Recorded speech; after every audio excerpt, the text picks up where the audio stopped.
Evans, we got a report yesterday from N.W.E saying 30% of the real estate agents might be out of the industry in 6 months. How does that affect you or your team's business? It doesn't. Honestly, that means less competition for us. We're still going to give the same service to our clients, our buyers and our sellers. Same service. In fact, we're actually going to up our service to our clients. There's going to be tougher times coming, and we want to make sure that our clients are educated. We're going to educate them, help them educate, get as much information, data to them so they can make an informed decision for them, for their family, for whatever their needs are, whether it's buying, selling, or investing in real estate. So if 30% are leaving, it has no effect on us. There is going to be a change within the market, but that's just going to show you who the true professionals really are. And the true professionals are going to step up their game to do the best they can for their clients. That's not just the realtors, that's also going to be the mortgage people, the attorneys. Everybody's going to be stepping up their game. If they're not going to survive in this market. So in a challenging market, what are some of the advantages your team could take up now to gain market share? Well, number one, we're doing more videos like we're doing right now. We want to get the message out there. The sky's not falling. Yes, we're coming into harder times, but there are ways that you can navigate, whether it's buying, selling, investing. There are ways to navigate. You just need to you have to do your research. Find professionals that have the knowledge base that you're looking for, and they actually care about what your end results are. If it's buying or selling, whatever it is, you want to make sure that that person actually cares what's going on with you. You're not just a number. You're an actual person. Well, we're all human. You want to make sure that person actually treats you human. They're treating you the same way they would expect to be treated as well. So you want professionalism, you want service. That's pretty much, we all want the same thing on either side. So just give them the level of service that they're looking for. If you were speaking to a buyer right now that you met, why is now a good time to buy? Less competition. Your offer before 6 months ago, the market from 6 months ago is not the market it is today. You have less offers. There's still offers out there. I want people to understand it's not that you can just put any offer that you want. You're still going to be market value. You're going to put your best offer, and you have more flexibility to negotiate certain terms. The sellers, the motivated sellers out there understand the market has shifted, and they're more realistic with their prices as well. So you're not seeing things overpriced. Anything that's overpriced, the market is going to dictate, hey, your price is overpriced, and the market reject this number. And if everybody's coming, buyers are not conspiring together and saying, 5 buyers decided, let's go to McDonald's together and let's all decide we're going to offer this price. Buyers are not doing that. If several people are saying the same number, then that's what the market is saying. And sellers need to understand that, listen to their professional they hired, which is their realtor, and the buyers have to understand the same thing. Listen to your realtor that you hired to represent you. If we suggest you should probably go at this number, and we're going to have a consultation with your lender as well. So we want to make sure that when you're putting an offer, you feel comfortable with the number, monthly, your monthly payments, that you're comfortable with everything. We don't want you to put in numbers basically that later on you're shell-shocked with the numbers. We want to make sure, this is why we work well together, because you'll educate the client with, hey, here's what the numbers are, here's how we break this down. The client has to be comfortable with the numbers. Everything said and done, that's what it comes down to. If you were a seller today and they called you up and said, Evans, I hear what's going on with the market.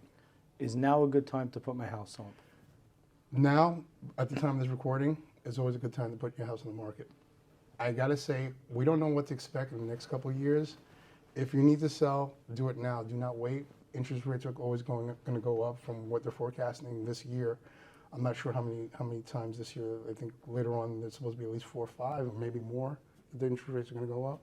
With that being said, we could be getting a lot of buyers getting knocked out. So less competition for buyers basically to purchase a property means less money that you might be getting, and you don't know what the market is going to be in the next couple of years. So while you can get what you can now, sell your house, you have many options out there as a seller when you sell your house. You can either buy the next property cheaper or rent or figure something out, stay with the relatives for a bit, but you have many options out there. One of the things I always say also right now is there's still less inventory than buyers out there.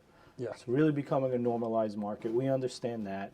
properties may take slightly longer Yes. to sell. You know, there'll be a little more negotiations. We But get they are that. selling. But they are selling. Yeah.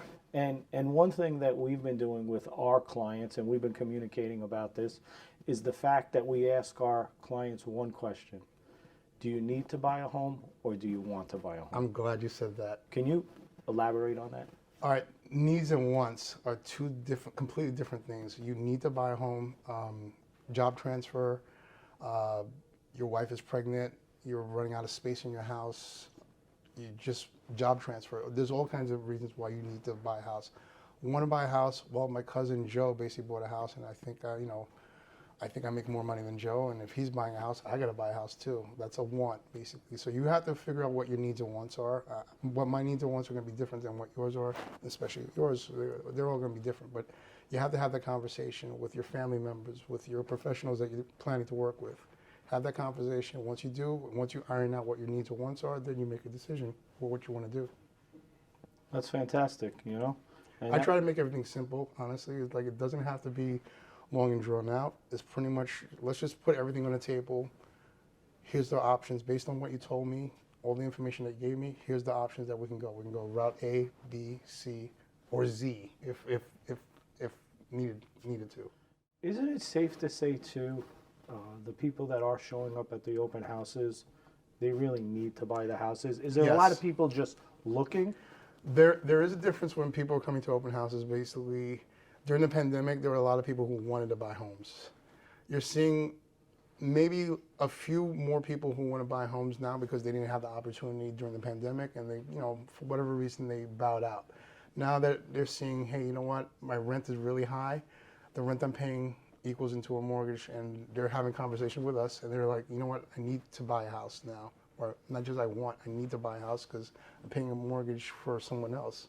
I'm already paying a mortgage. Why not pay the mortgage for myself? People that are coming to the open house, you're seeing less tire kickers coming over. They're just, nosy neighbors. No offense to the nosy neighbors, but we all have them. They just want to know how you decorate your house, and they just want to know, the value of the home. They're like, well, they're asking for X amount of dollars. I got to see what this house looks like on the inside. So you're seeing less of those people. Also, a lot of people are conscious with the pandemic. You're seeing less people coming in who have no intention of buying because we're not making things stricter. We're just whatever the seller wants. If the seller wants a specific amount of people coming in the house at a time, that's what we're going to do. So if they want everybody to mask up, they got to get masked up. And sometimes we do by appointment only. So you need to have your pre-approval. You need to show us a proof of funds before, it's whatever the seller wants. If they want us to do it by appointment, that's what we do. If they don't want, we can have pretty much anybody coming in. But at the same point, we want to make sure you're qualified if you're coming in. You don't want to waste anybody's time. Like, honestly, we have a conversation. Right. If you're not ready to buy, we have somebody standing by. Basically, we can help you get your finance questions out of the way right there. So the serious buyers are there. They're coming. So in every cycle, there's always a winner, right? Can you elaborate why, for an investor or a cash buyer, is now the best time to purchase a home? Oh, that is a good question. Why is right now a good time to buy? Well, like I said before, there's less competition out there. I'm speaking for New Yorkers. I'm going to be honest, I don't think it's a good time for investors to buy here in New York. I think it's best to buy outside of New York, only because it's more landlord friendly outside of New York than it is here. Right. So I would always encourage, if you're going to buy something, invest outside of New York. And if you need a realtor, I can help you with that as well, outside of New York. For cash buyers, same. If you want to buy something in an investment, do it outside of New York. If your plan, it depends on what your plan is. If you're planning to buy the house to live in, then buy here in New York. If you're buying the house basically as an investment, and you're either going to flip it or basically just to rent it out, buy outside of New York, so that way you're protected by the landlord-tenant thing. Talk to your attorneys about all this stuff also before you make a move. So I was talking to my buddy who does a lot of cash purchases. Mm-hmm. One of the things, he was pretty happy about two things. First off, there's less competition on the properties. Yep. Second off, when he makes an offer on a property, it's all cash. He's not really affected with the interest rates. Yeah. And number three, he can negotiate a little bit more on the price. And if you're going to hold the property for the long term, I think a cash buyer right now that wants to sit on real estate for 5 to 10 years, I think it might really be a good opportunity to start reaching out to more of them Yeah. and seeing what type of investor they are, and if they're the buy and hold strategy, they're really going to win at this market right now. It all depends. I can't give you a blanket answer for everybody because it depends. Everybody's got different situations, different scenarios. But one of the things I always say, and I'll die on my sword for this one, talk to a professional, put everything out on the table, and then they'll have the solutions basically for you, and then you can make your informed decision, whatever you choose you want to do with that. Now, I want to ask you a really tough question. I'll go. Here comes the zinger. Here comes the hot seat. Why do you like working with me at Contour Mortgage? That is a good question. Because of your handsome, rugged looks. Because you look like Superman? No, honestly, it's the chemistry. It's pretty much, I've told you this from the get-go when I first met you. You can finish my thought before I even finish it sometimes. And sometimes I'm thinking, you know what, I'm wondering if I should do this. And then I'll get a phone call from you. And you're like, you have the same thought. And I'm like, oh my God, we're like Siamese twins. Like we're thinking the same thing. Like you always like to better yourself education-wise. You surround yourself with the great people, basically. There's a lot of people sitting right here, basically, that they can't see off camera. A lot of great people. So you pretty much push me to be better at what I'm doing because I see you lead by example, and that's one of the things I like about you. I appreciate that. What's one of our things we like to do with our downtime? All right, on our downtime, some stuff people may not know about me besides the eating stuff. I'm heavily into wrestling, professional wrestling, UFC. I'm into all that stuff. I'm turning 50 soon. You can't tell by the gray hairs, but I pretty much act and live like I'm still 15, 20 years old or something like that. But comic books, sci-fi, I'm into all that sort of stuff. So pretty much all the nerdy stuff I'm into. And you're into a lot of the same stuff. Yeah, we like a lot of the similar stuff. So Marvel, DC movies, which I think everybody's into. Maybe not so much the DC movies, but the Marvel stuff, we're still heavily into that. Star Wars, if you didn't know, we love Baby Yoda, and I'm surprised we don't have a Baby Yoda here. Maybe we can put that in post-edit, a little Baby Yoda just running around. But we almost as much as the Dallas Cowboys, though. We'll get to the like them. You know what? Maybe we can have Dallas Cowboy outfit on the Baby Yoda, and then he can rip it off, and then there's show Giants logo somewhere, and Yankee logo. I went too far, didn't I? Yeah. But this is Dallas country here. October's around. Yeah. In the real estate business now, everyone's planning for 2023. What are your goals? Your specific goals for yourself? What are your goals for your team? And where do you think you'll be in the next year?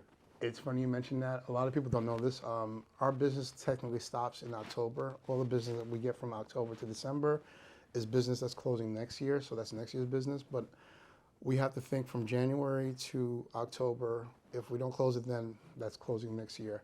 So we're planning, always planning, and we've already had this conversation with the rest of the team. My goal is to get 100 appointments from now to the next quarter.